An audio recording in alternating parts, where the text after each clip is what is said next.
James, talk about what you've been working on for this fight. For this fight, I've been working a lot on my right hand, leverage on my right hand as well as the turn of my hips on my right hand. I know I have good power right now, but I think I could be using my right hand's power without trying so hard. And I think that's what we've been working on a lot. And here is more technique. It's always technique here. There's never hand speed or power or anything like that. But it's more of a technique with using my power. So that's what I've been working on for this training camp. Last fight was your first fight. Describe your emotions. Were you able to keep them under control, you think? Yeah, I mean, I was able to keep my cool even though, the fight didn't go as exactly how I planned it going, but at the same time I got the win. I was happy about it. I'm looking forward to this fight on October 6th, but as far as the first fight, I think I'm going to come out a little bit different this fight coming in. I don't know too much about my opponent right now. I knew a lot about my first opponent, so I kind of had a pre-thought out plan that didn't really go well.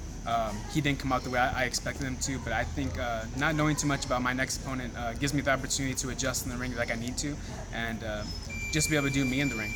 Yeah. What did you learn from the first fight?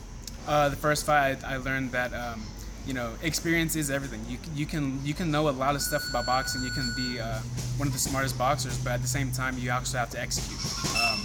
In my last fight, my opponent was pulling out some really crafty moves that I didn't pick up on until my dad told me.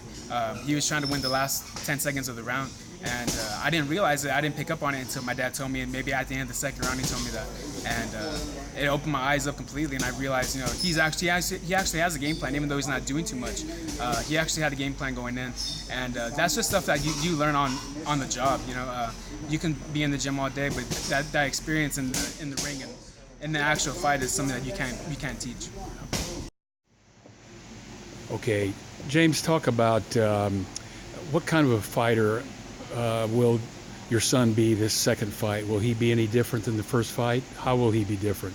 Well, I mean, my son, he's a smart fighter, and he's not a guy that goes in there and just throws crazy punches and tries for a knockout. He's a boxer, a pure boxer, and boxers set up punches and set guys up for later rounds to make them miss, make them pay.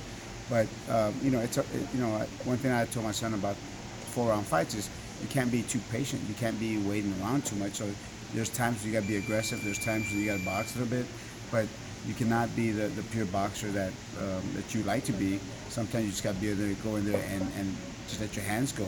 It's almost like an amateur fight because you only have 4 rounds to work in. So he understood that. He understood that the first time. He was being a little patient and waiting for things to happen. But now that he has a feel for it, he'll know when to be aggressive and when to box. Describe how your emotions as a father will be different this time. I was good the first time.